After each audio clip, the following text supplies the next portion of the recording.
Hello, Liam, and how are you? And what a bad place to leave an Irish lad in a brewery. But I'm here to find out how we turn this into this. And of course, it's beer. And the price of beer has been going up. But it's not just there yet, because the price of grain is floated on the stock market. It's a commodity, so therefore it's very open to the money markets and how they breathe and move. And we've got to look at this about food security. Should we be growing more of our own wheat and barley? Has this war taught us this? I mean, we've already looked at phosphate and nitrates and how that's affecting our fertilisers. And that won't really, I mean, fertilisers now are up to about 3 times the price they were in nitrogen, which means when potatoes and our crops are planted now, we won't actually feel the inflationary pressures of that till possibly Halloween. Beer's exactly the same. Those wheat markets that haven't come from Ukraine and Russia, nobody knows exactly how much they've grown and how much it's put into our food supply. We won't find that out probably till September or October, and that will stop our government from easing pressures in other ways. As you well know, they can mess around with tools inside the economy, but when we're uncertain what's going to happen to them, it causes problems for places like this. This is a small brewery. It employs a small workforce, but that workforce gives to the local economy and the money keeps on turning. And I spoke to its owner, Owen Scullion, just a few moments ago.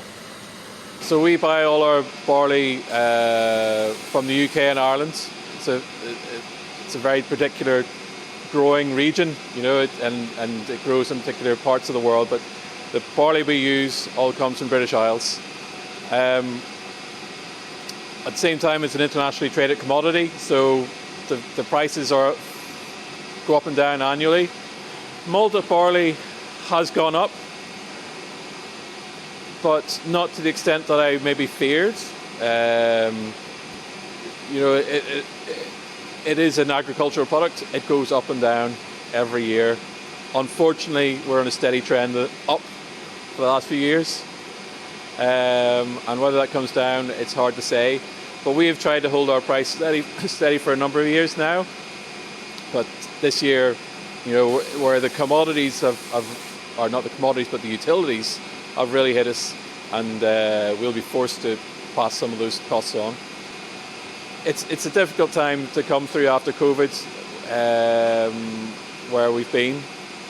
And at my level, I feel local government is what needs to step up to help us. And unfortunately, that seems to be a perennial problem for us in Northern Ireland.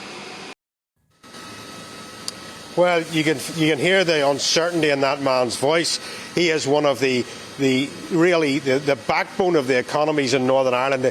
Are people like that, and they have to, you know, decide whether they're going to borrow money, whether they're not. Now, they've just come out of a pandemic, and in that pandemic is all the uncertainty.